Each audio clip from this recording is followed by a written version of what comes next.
Convention of States. Is it time? And the dumbest bill in America. This is Mark Fisher with Mark and the Millennials. And the millennial joining me today is Christopher Hopkins, our assistant producer, and our producer, Adam Katora. But actually, Christopher isn't really going to be talking. We have two non-millennials today because we're talking about the Convention of States. And the title of the podcast is Convention of States, Is It Time? And we have Stephen Patten and Matthew Rehberg, both of COS, as it's called, Convention of States. They're joining us today. We're going to have a nice long discussion about what it is, why it's necessary, and we're going to ask lots of questions, believe me. So please listen up. But first, we have a few updates about Joe Biden. Joe Biden, of course, is finally getting out of the basement because apparently the polls are getting closer. A lot closer. As you would always expect, because whenever you approach Labor Day during an election, everybody knows this always happens every single presidential election, where the polls start tightening up, especially in the battleground states. And that's exactly what's happened. So Joe Biden, on Monday, he was discussing COVID, and I got to ask you guys this. And he did this, by the way, he did finally come out of the basement. He had this press conference and so forth, but he wouldn't accept any questions. You have to listen to this clip because can this guy really lead the free world? You have to listen to this. Here it is. COVID has taken this year, just since the outbreak, has taken more than 100 years. Look, here's the lives. When you think about it, more lives this year than any other year for the past 100 years. What did he just say? I have no idea what he just said. I mean, more lives than the last 100 years COVID has. No, well, what is he talking about? I mean, he can't get his facts straight. Clearly, look, my understanding is when he was growing up and all through, as well as through adulthood, he had a stuttering problem. So I'm very sympathetic about that. But I do believe, without question, the man has early stages of dementia. I'm not saying it's super serious, but it's serious enough that he clearly can't get through the most simple of comments unless it's right in front of him. And even then, maybe he makes mistakes. Guys, I know that COS, you're nonpartisan, but as nonpartisan watchers of this particular press conference, I mean, do you have kind of an opinion about what it is that you're seeing? Are you concerned? I definitely do, Mark. I really don't understand how someone gets to the point of being the representative of one of our two parties to the point of running for president when it's so blatantly obvious that he can't keep a coherent argument or thought without a teleprompter. And I think it's a really sad reflection on his family. And that might be harsh to say, but it really, I'm dumbfounded. I don't know how it got to this point. In other words, why did his family allow him to do this if they knew he was really this far along? And I think we've witnessed the degradation. He's just declining consistently. It's just getting worse. It's like real time, like you're literally watching him getting worse and worse by day because most folks his age can't take that level of stress and they don't have that kind of stamina. And so, as you know, stress does affect your mental health. It does. You need, and the older you are, the more time off you need, the more sleep you need. It's just normal.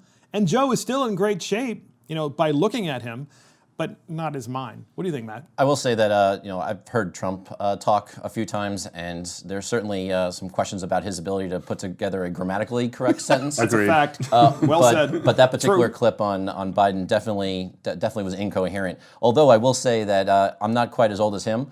And that sounds a lot like sometimes when I talk. So hopefully we can edit those out as we go through this podcast. But how did the Democrats manage to choose someone who is less articulate than Donald Trump? Because Donald Trump, despite what you think of him, maybe you support him, maybe you don't, whatever, it doesn't matter. At this particular point, for the purposes of this podcast, what does matter is if you're the Democrat Party and all you've been complaining about for 4 years is how Donald Trump can't articulate anything really well, and then you choose Joe Biden, who can't even articulate at all. I mean, what a bad mistake this is. In hindsight, I don't know.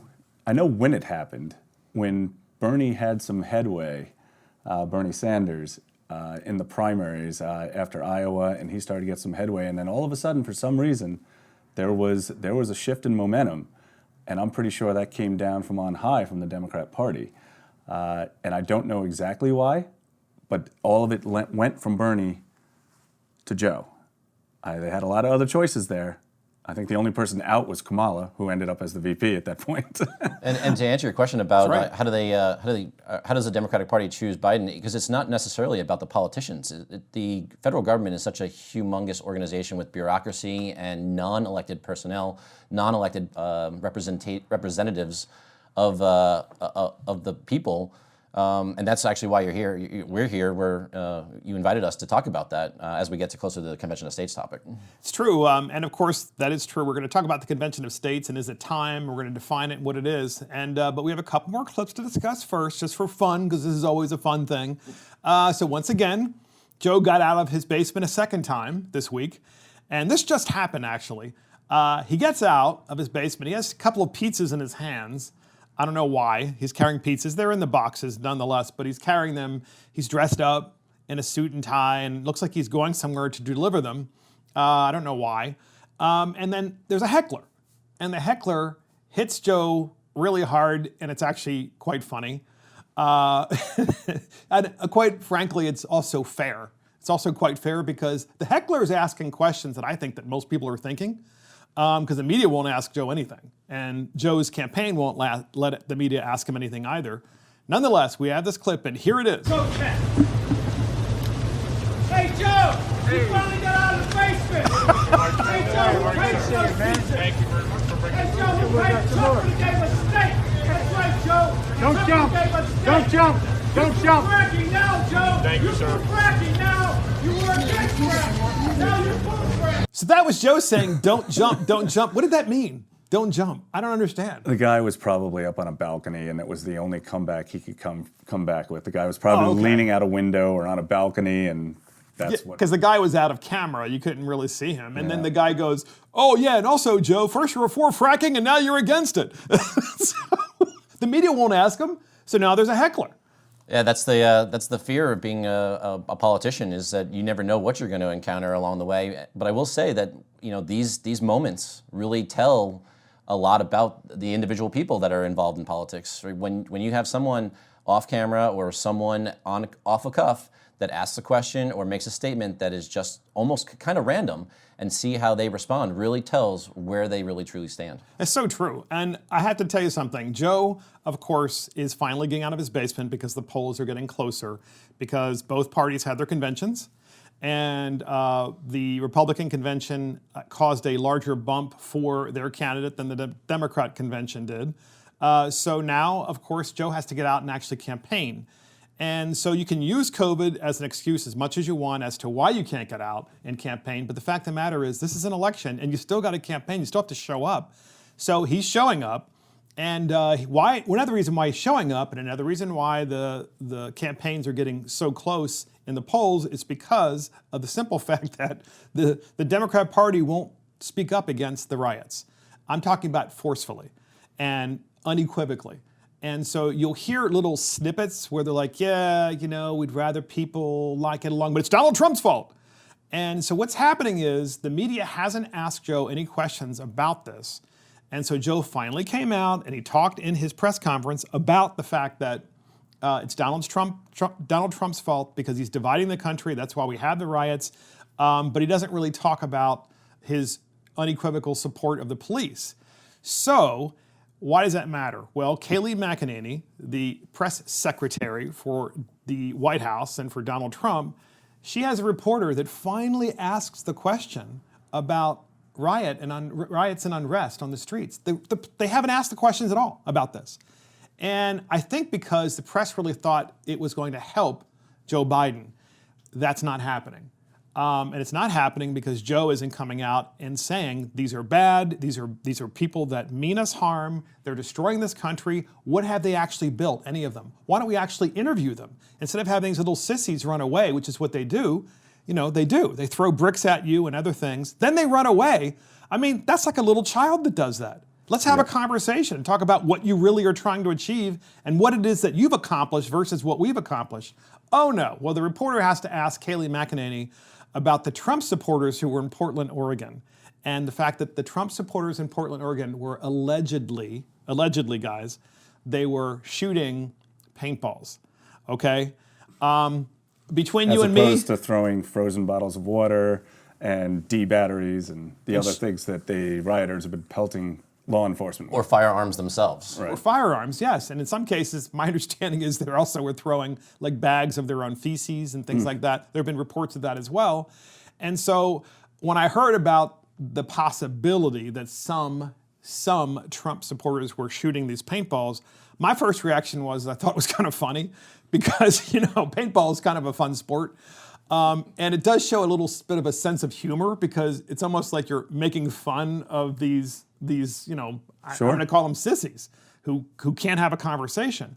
Well, look, I've dominated this conversation enough before I play the clip because I want to hear what you guys have to say about this.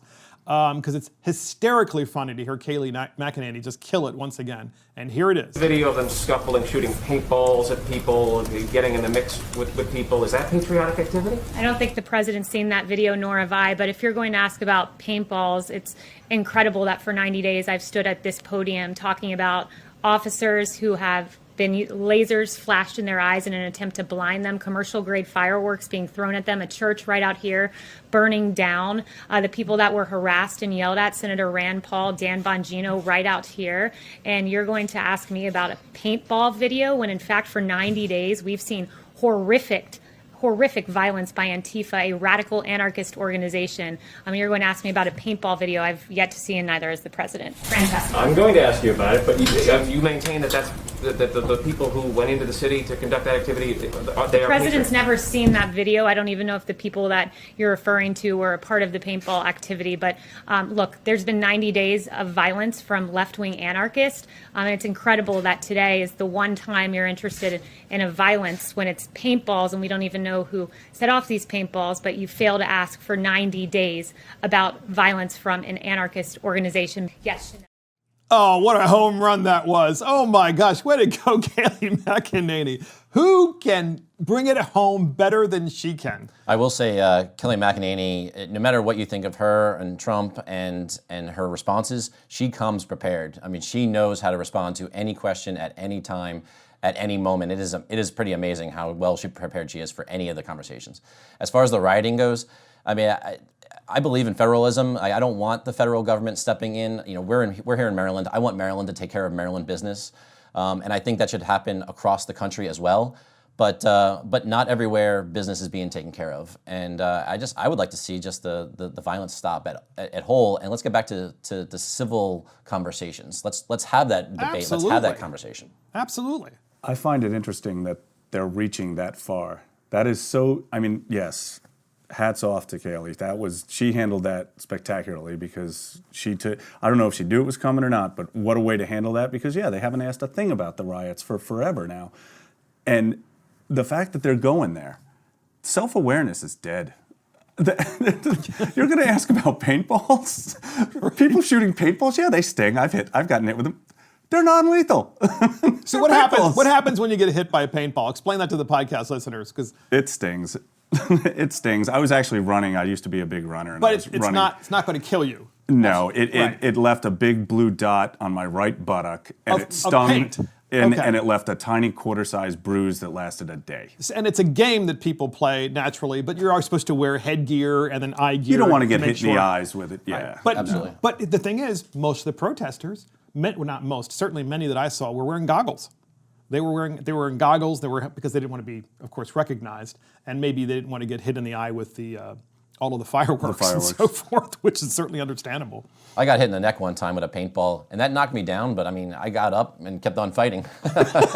Yeah, that they even went there, I think says something that this is it's so blatantly one-sided what's going on in that press room. It's just. But wouldn't this be a great way to solve the disputes and say, okay, guys, let's have a conversation. Let's talk to all of you little snowflakes over here that want to kill and break things, and let's talk to the Trump supporters and the patriots over here. Now, let's have a paintball fight. All right, let's have a paintball fight. But let's not do it in the city where we're going to get paint everywhere. Let's do it outside in the country somewhere, and let's do that. Let's solve our differences that way, and then have some beers afterwards, right? Yep. If you get to the point where okay, we agree to disagree, paintball, then beer. But the reporter's like, and they were doing paintballs. They were shooting them at these protesters like it's the worst thing he's ever seen. Once again, another sissy reporter. It's like, dude, he needs to play paintball. He would probably enjoy himself too. So so I got to say this. So that happened in Portland. That's what the reporter was talking about. And of course, Portland, Oregon, has had unabated riots for I think 90 days approximately. And the Portland mayor, Ted Wheeler, now, even though he's been on the side of the rioters and he refuses to take them down and to arrest the ones who are just causing mayhem in his city, they have now decided to riot and protest outside of his home, which is a high-rise condo complex in downtown Portland. So why does that matter? It matters because now he's saying he's going to move because he says it's bothering him, but it's also bothering his fellow residents of his building. Now think about this logically, podcast listeners, and I want you guys to, of course, why would you be pushed out of your house where you live by people who are rioting and telling you don't have a right to live there? Isn't that exactly against the entire American experience? I mean, absolutely. That's, again, I'll go back to self-awareness is dead, the fact that the mayor is doing it and he's abiding by it. It's insane. It absolutely is against everything that the founders and the framers had started for us, and individual liberty. The right of private property. That's right. The life, liberty, and the pursuit of happiness actually at one point was life, liberty, and property, and so everyone has a right to property, and no one should be able to take that away from you. Hence the reason why we have the Second Amendment, to be able to defend that property. Well said. And what my personal opinion is, about a lot of these folks who are there outside of his home, as well as many of the rioters in Portland, I think a lot of these folks actually come from pretty well-to-do families. I really do believe that. And I think that they just have never been told no in their lives. They've never been scolded. They've never been, they've always gotten a trophy no matter what they did. And so to them, there aren't going to be any consequences to their really bad actions. But it is getting at a tipping point where now they're saying to people, you don't have a right to live where you live. And they're going to people's homes, just like that couple in Missouri, that they basically broke through their gate and were indeed walking on private property in a private community. The media, of course, lied and said they weren't, but of course they did. And the couple's there with guns, exercising their Second Amendment to make sure that they're protecting their property. But the mayor of Portland's like, no, I'm just going to leave because, I'm going to be a snowflake just like the snowflakes and let them do whatever they want to do. Yeah, I'm all about the politicians doing what their constituents wants. They got elected to represent. Like we're in a representative government. We want our politicians, we want our representatives to do what we want, but that's just not the way to do it, and that's not the way to represent. Definitely not. So this podcast is called Convention of States, Is It Time? And these two gentlemen, Stephen Patten and Matthew Rehberg, are here to talk about the Convention of States. And this is a great segue of the Portland mayor trying to leave his house and moving and demonstrating the fact that he doesn't have constitutional rights, according to the mayor. So therefore, he can be pushed out of his private property no differently than the illegal searches and seizures of the British during the Revolutionary War. Except that, fast forward into the 21st century, and we have people that are trying to exercise that same kind of power over you. So the Convention of States is an organization that was established by whom? The founders, there's co-founders. It's Mark Meckler and Michael Ferris. So by founders, these are people that founded the Convention of States. Well, not the founding fathers. We're talking about the founders of COS. Much more recent than 1776. Yeah, much more recent. They're still alive? So the Convention of States is something, it's a project. Our organization is one organization that is trying to use Article 5 of the Constitution to amend the Constitution. We've got 27 amendments. They've all So what is Article 5?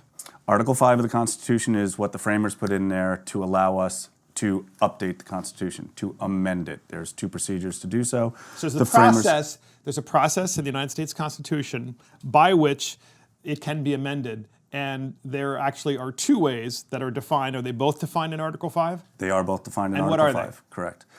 So the first way, which is the way that we've seen the 27 amendments that we have up till today, they have all done, is members of Congress, the Senate and the House, propose an amendment. Okay. So 2/3 of Congress get together, they vote and they debate on the amendment. 2/3 have to agree and say that we do believe this is an amendment that 2/3 in the House and 2/3 in the Senate. correct. So not a majority, a No, supermajority. 2/3. And then what happens? Then, once an amendment is actually agreed upon, which the 27 that we have now, this is the process it's been, it goes to the states for ratification. Okay. So both houses in each state, unless you have what's the one state that has one house? It doesn't have two sides. I think it's Nebraska. Yeah. So it has to be approved by a majority in both house. General Assembly would be the Senate and the House of Delegates here in Maryland. 3/4 of those states have to do that. It So has to be approved. 3/4 of the states have to ratify that constitutional amendment that was approved by 2/3 of the United States Senate and 2/3 of the United States Congress. Correct. And then what happens?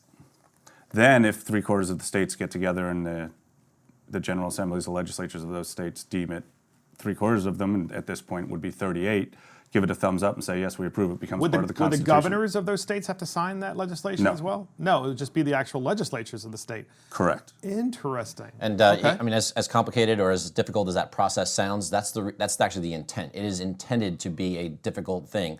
243 years of this country, 243 years of the established U.S. Constitution, we've only had 27 amendments. Yep. And so in that long a period of time, we've only amended, and for great reasons, right? We abolished slavery through the amending process. We've, women's suffrage has been established in an amendment in the Constitution through this process. So there's been a lot of great things that have been established through the amendment process, but it's very, very challenging. Which part of Article 5 process would you use? There were two processes. There's two. There's a. So which one would you utilize to amend the United States Constitution? So the framers at the original Constitutional Convention, they saw that they'd put in a way for this document to be amended, but it was still going to be amended by those that they were putting in power in D.C. at that time, not D.C., Okay. but in the federal government. George Mason actually, towards the end of the convention, one of the last days, actually said, "There's a flaw. We whoa, brakes." We haven't given the same ability to amend this document to anyone outside of D.C., to the people represented by their state legislatures. In all of the entire Constitutional Convention, everything was debated, and we know this from Madison's notes. They're great notes. It's almost like watching a video, all the notes he took at the convention. Everything was debated. This was the one topic that was not. It was immediately, unanimously agreed upon that, nope, we missed that. We got to put that in, and that's what we're trying to do, is use that second clause of Article 5. This topic being Article 5. Correct. So Article 5 was adopted by in the Constitutional Convention. Is this what you're saying? It's not an amendment. It's an original article. And it was adopted unanimously without any real debate because it was the second clause so was. obvious. The second clause, The second part. the second part of Article 5. And that part is where the state legislatures can amend the United States Constitution. Initiate the process. And they the can't number actually, again is 38. Nothing changes on the back end of actually adopting an amendment. What we want to do is we change the Article 5. How many the state front, legislatures? It's still 2/3. Still 2/3. You need 2/3 of the state legislatures So how many would that be? to propose an amendment. They don't even propose an amendment. They propose getting together to discuss amendments under a certain subject matter or a particular amendment. So 2/3 of the 50 states is 34. 34. Okay, I just want to make that clear for the listeners so they understand. Okay. Right, and that's still just the all that changes is the proposal part of the amendment. So 2/3 of the Congress proposes, or 2/3 of the state legislatures get together. But to be clear, and propose. COS wants to go the state legislature way. Correct. And the reason why you want to do that is because state legislatures are the closest to the people. Well, is that correct? Well, there's two reasons. One is the state legislatures are the closest, right? I am more likely to be able to get in touch with my representative in the state house than in Congress in D.C. I've actually contacted my representative in Congress, and it takes weeks, months just to get a letter back. Whereas I've emailed my representative in the state house, and I get a response back fairly often and fairly quickly.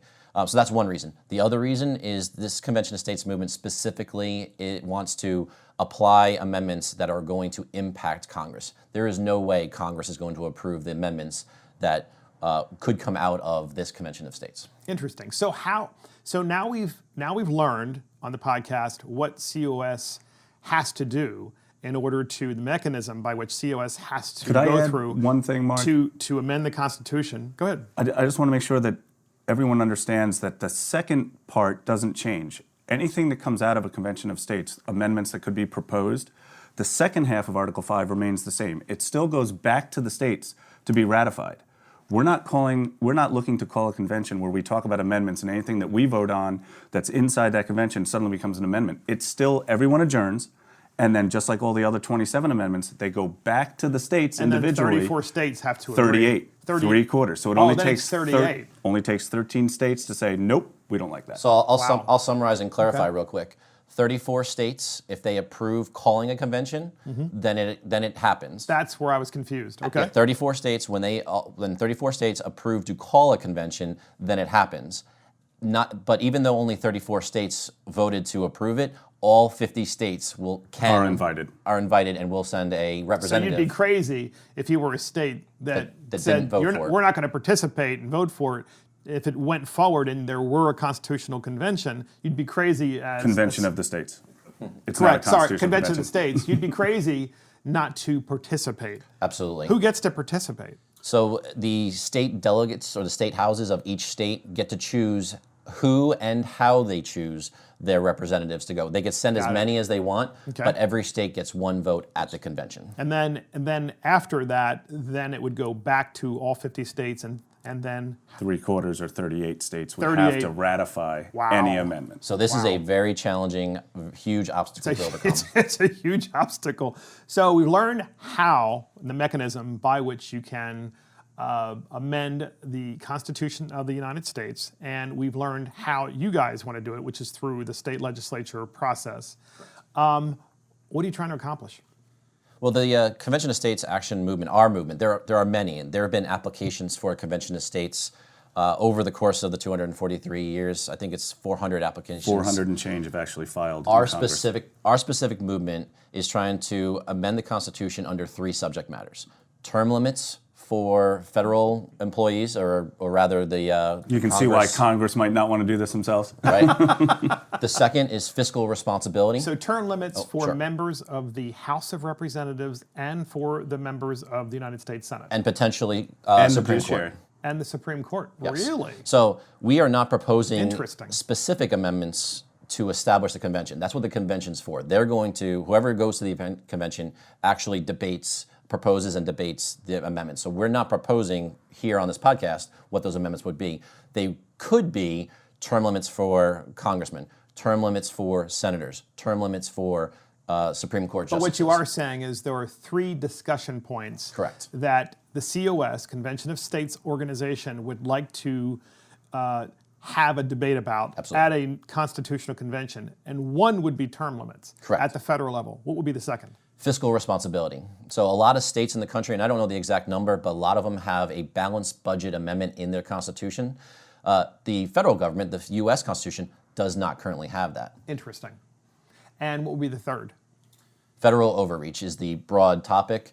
And again, not proposing any specific amendments on this podcast. Like the administrative state? But the administrative state. That would be a topic of discussion, yep. Maybe not redefining, but going back to the original definition of the Commerce Clause before it was misinterpreted. I think that would be a big topic of discussion. So the Constitution, the fiscal restraint aspect of that you want to achieve, fiscal restraint. Just talking about that for a minute, because you did indicate that at the federal level they can borrow and borrow and borrow, and spend. And the reason why they can spend and spend is because they can borrow. At the state level, where I serve, for full disclosure, I will say that there was a time when the state really couldn't spend and spend because they have to have a balanced budget. So in the state of Maryland, you have to have a balanced budget. So that is true. But you know what's also interesting is that they still can borrow a ton of money. And so they're borrowing from future generations, including spending money today that isn't really due until many years in the future. So it's really kind of fast, and that's in the form of pensions. And so it's really kind of fascinating. And I've had kind of an interesting, and I'm curious about your response to this. I've had some interesting interactions with the state and local counties in the state about the spending issue. And here's an example. Interest rates are at an all-time low, and they have been for a long time, and they're likely to stay low for a variety of reasons. Those interest rates for states, when they borrow, and for counties, if they have AAA bonding authority, it's 2%. It's unbelievable. And so if you can borrow at 2% as a county or a state, you can bring in so much cash and indebt the state or local government so much, you can start getting in all kinds of businesses and all kinds of areas that were never really thought about before. I mean, I know of a county, for example, that decided, we might want to get into the ice arena business and own an ice arena because it's so inexpensive to borrow money. It's really not going to cost that much. So now they're going to compete against the private sector. They want to get into the wedding venue business. They want to get into this business, that. I mean, do you see what I'm saying? Where I'm going with this is it's actually at all levels of government now. It's not just at the federal level. So before Steve jumps in on that specific thing, I wanted to point out maybe a general response to what you said, Mark, and that is I've never heard of that before, honestly. I like to categorize myself, for podcast land out there, I'd like to categorize myself as an individual to be an uninformed citizen. I don't know everything that's going on in government. I don't know everything that's going on in politics. I don't know what's going on in most areas in the country, frankly. And frankly, I've only started informing myself in the last year and a half or so, when I got started with Convention of States, in fact. And so, what you described is dangerous, but that is a first heard for me. So there's a lot that I don't know, and there's a lot that I would probably say I would either disagree with or would agree with, just based on who's presenting it. It's a super honest answer, dude, because I'm the same way. I say, and this is no kidding, every day that I'm in government, I learn something new. And what I learn that's new is, wow, I didn't know government did that too. And it's an absolute true story. And the borrowing thing, I'll give you a great example. In my real job, podcast listeners, I'm a cell tower developer. All right, don't sue me for that. That's what I do. I know a local government I have a cell phone, so. that decided to get into the cell tower business, and the argument that they had was, well, you see, we can borrow with so little interest from Wall Street that we can go and build all these ourselves and make all the money ourselves. Government has so overstepped its fundamental responsibility at every level. But before we continue, I just want to say this. Mark Levin is one of your big supporters, huge supporter of COS, of the Convention of States. And last year at the Leadership Summit, the COS Leadership Summit in 2019, Levin spoke at it, and we have a series of clips. We're just going to play the first one and talk about that a little bit, but here is the first clip. This country was not founded in slavery. This country was founded in liberty. It's the United States of America.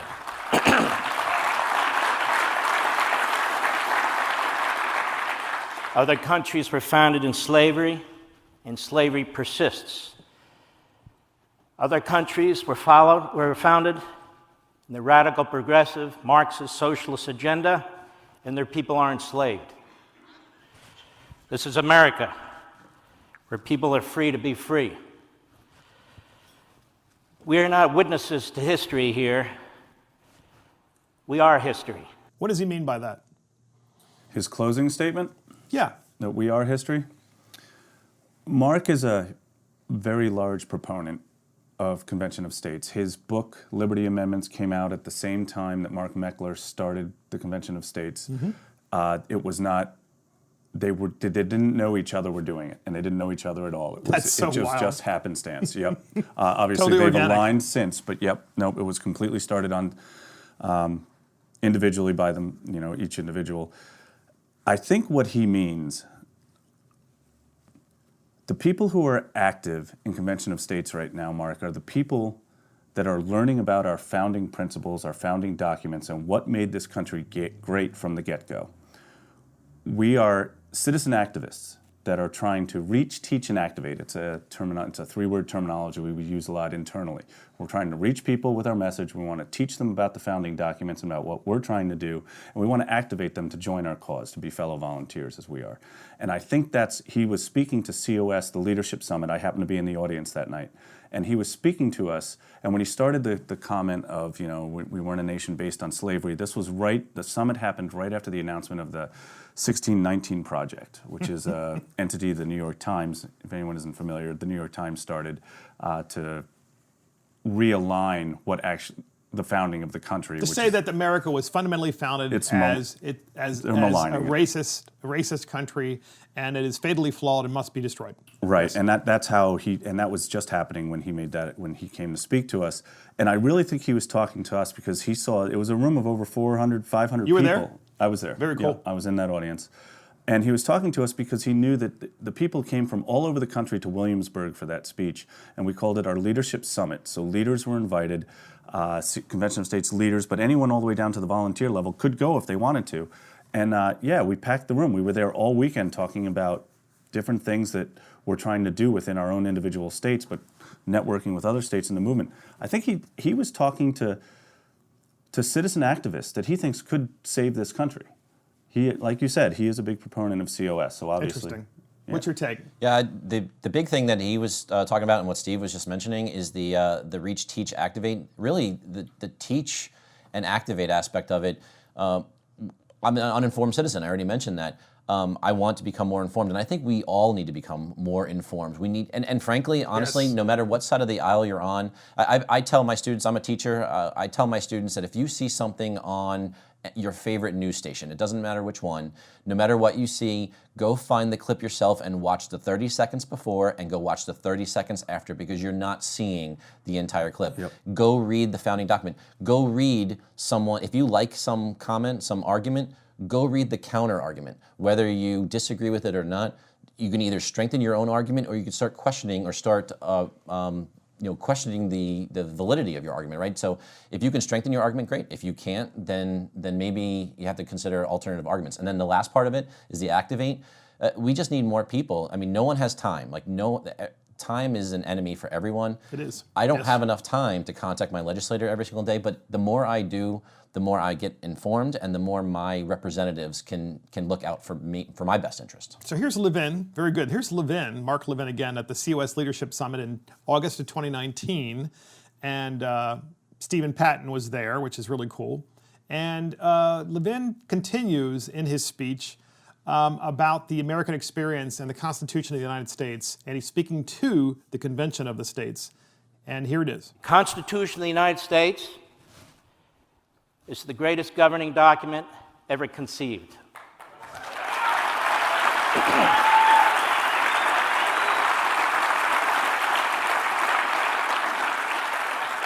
Now, why is it?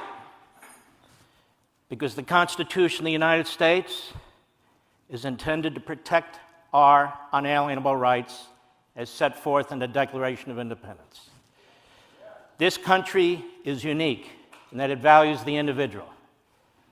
Now read the Declaration of Independence. You won't find one damn word about slavery in the Declaration of Independence. There you go. So he's talking about the Declaration of Independence, and naturally, I'm sure that's the inference there is about the 1619 Project. Yep. What does that mean? So I'll say that he used the word that the Constitution is the greatest document ever written, and I would 100% agree with that. What he didn't say is it was a perfect document, and hence the reason why we have the Article 5 process, to amend it, to improve on it over the decades and the centuries. I mean, when the Constitution was written, slavery existed. And because of the way the Constitution was written, we were able to amend the Constitution and abolish slavery. So I got to tell you, this show's called Mark and the Millennials. That would very much appeal to millennials by saying that because millennials, by definition, believe without question that this is an imperfect country, and that if you can plug into that millennial audience, that would be huge. Well, I'm a pretty young X generationer, so I kind of You're on the cusp. On the cusp. Well, I saw our millennial and assistant producer, Christopher Hopkins. I saw him focusing on that because that really caught him. I can always tell by his eyes. So what do you think, Stephen? I don't disagree at all. I think I think when Mark Levin is talking about the founding, there's so much knowledge he has, and he has so much passion for it. It's hard not to just hang on his every word.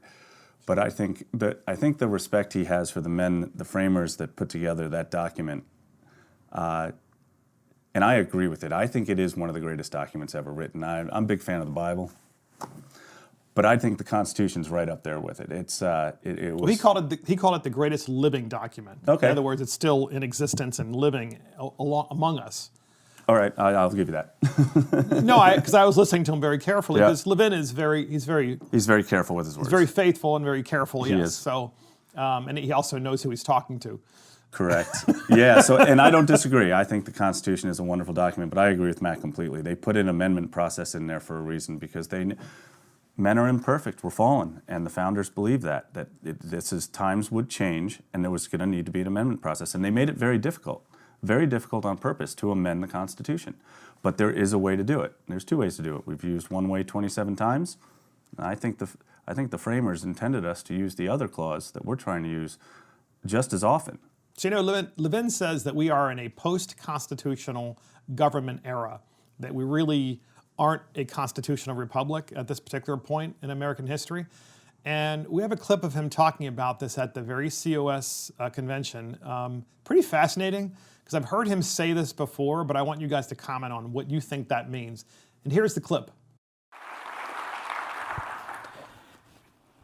Our Constitution's under constant attack. It's hard to even recognize it some days. In many respects, we live in a post-constitutional republic. It's not a federal republic, because the states really now exist at the behest of the central government. It's not really a representative government, because most of what the federal government does through the bureaucracy has nothing to do with representation. It's not really a constitutional republic, since there is an ongoing constitutional convention in Washington, D.C. every day Congress meets and the court meets. So what do we have? I don't know. But we're fighting to keep what's left, but that's not good enough. We're fighting to get back what is ours. Your thoughts about America being in a post-constitutional government right now? I completely agree. I think the framers wouldn't recognize the country that we're in, at least how the federal government works and how much power there is. They wrote the Constitution telling the government what it was allowed to do. Anything outside of what's in that Constitution, they are not supposed to be doing. They have to ask our permission through either amendments or however if it's not the Constitution, they're not allowed to do it. It was the box the federal government was meant to exist in. And from the Supreme Court, their rulings, from Congress, the Senate, and the House of Representatives not wielding their power, pushing off all this responsibility to federal bureaucrats and blaming the president and getting the balance of power out of skew. I agree. I don't think he says the states operate at the behest of the federal government. What does that mean? So, well, let me comment on what Steve was talking about, or at least direct your podcast land to the right article in the Constitution, Article 10. It's actually one of my favorite ones. Article 10 of the Constitution. It's not Amendment 10, their podcast land. Article 10 specifically says that any powers not given to the federal government, not explicitly in the Constitution to the federal government, are reserved for the states. And the people. And the people, obviously, and the people's representatives. So, and so I think what happened is over time we stopped studying the Constitution, we stopped referencing the Constitution, and state representatives across the board, whether it's red or blue, stopped understanding how much power they should have, and they actually do have, and they started letting the Congress, the President, and the Supreme Court just running the whole show instead of the parts that they're supposed to be running. Give me an example. Is there an example that you all can provide? I think, because podcast listeners would love that, if you gave them an example of an area where the federal government has just kind of taken control and somewhat dictated in a variety of different ways without the consent of the people, or certainly without the consent of the Constitution. What would that be? Well, the first one that comes to mind for me would be Obamacare, or the American, Interesting. So healthcare. I would say. So federalizing healthcare. Telling me that I have to purchase something. Break it down even down to the foundation of what they've done. They're telling me I have to buy something. Where is that in the Constitution that the federal government gets to do that? At least in the 16th Amendment, they said we're going to make the income tax legal.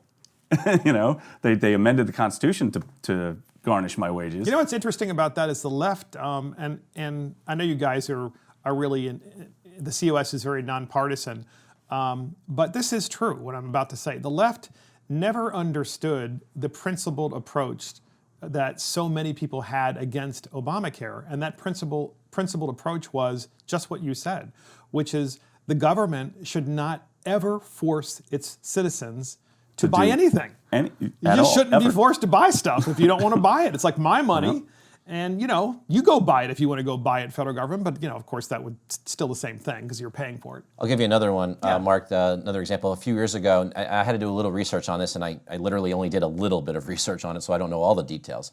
But a few years ago, there was a farmer in, I believe, Ohio that started growing wheat for his own farm, and he was actually fined because by him growing wheat on his own property, that means he wasn't purchasing wheat from another farmer in another state. So there's that cross-state commerce that he was impacting because he was now not buying. So he got fined for growing his own wheat. Now again, I may be leaving some details out. There may be some things that I'm missing. So Podcast Land, please go do your own research. But there is a story about how a farmer was fined because of what he decided to grow on his own farm. Fair enough. What about education? What about the federal government's role in education and using money at the federal level to basically blackmail states and say, this is what we want you to do. We know that we can't constitutionally make you do this in education, but if you want this money, you need to do it. So I'll give you, I'll jump in there just for real quick, and then Steve I think has a comment, but nowhere in the Constitution is the Department of Education or anything about education in the Constitution. So whether you are pro Common Core or against Common Core, whether you are pro Department of Education, pro Betsy DeVos, or against it, regardless, it's not in the Constitution. And so there's an example of potential overreach that we can at least have a future debate about it. Certainly it belongs at the state level. You can have conversations at that or the local level. It comes down to unfunded mandates is really what you're talking about. You used education as an example, but the federal government is using their strong arm of its economics. They're holding either going to withhold money from the states or they're going to demand the states to pay for something on their own. It comes down to the unfunded mandates, I believe, and the Department of Education is a really good example of that. So the Convention of States wants an Article 5 constitutional convention. And of course, Convention of the States. Convention of the States, excuse me. Thank you for clarifying that. That's important. It is. So then that occurs, the Convention of the States occurs, and then suddenly it becomes a runaway convention because people start saying, you know what? I never liked this country to begin with. Let's just throw the whole thing out and start all over again. Or I never liked that state over there. Let's kick that. I mean, who knows? Anything is possible. How do you stop that? Isn't that a concern? It is. I don't find it a concern, to be honest. I did before I hitched But that concern is out there, which is absolutely. Why the question is being asked, to be fair. And in all honesty, I don't find it's not a concern anymore because before I hitched my wagon to this cause 3 years ago, it was my concern as well. I was like, well, why haven't they done it in so many years? Is there something that we missed in the Constitution that this could be a red herring? There's something bad that could come out of this? There's plenty of scholarship out there that you can do your due diligence. There's a hierarchy that I use as my elevator speech for people who are concerned about the runaway, and there's basically 5 points. There's no historic precedent for a runaway convention. People will come up to me and other volunteers and say, well, the original Constitutional Convention was a runaway.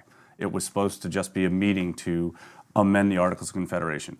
That is blatantly false. There's plenty of scholarship that everyone can do on their own to go find out what exactly the delegates did. The states met as sovereign states. The scholarship is out there. I'm not going to bore everyone with it now. You can do your... But Stephen, wouldn't the states have to choose their representatives very carefully?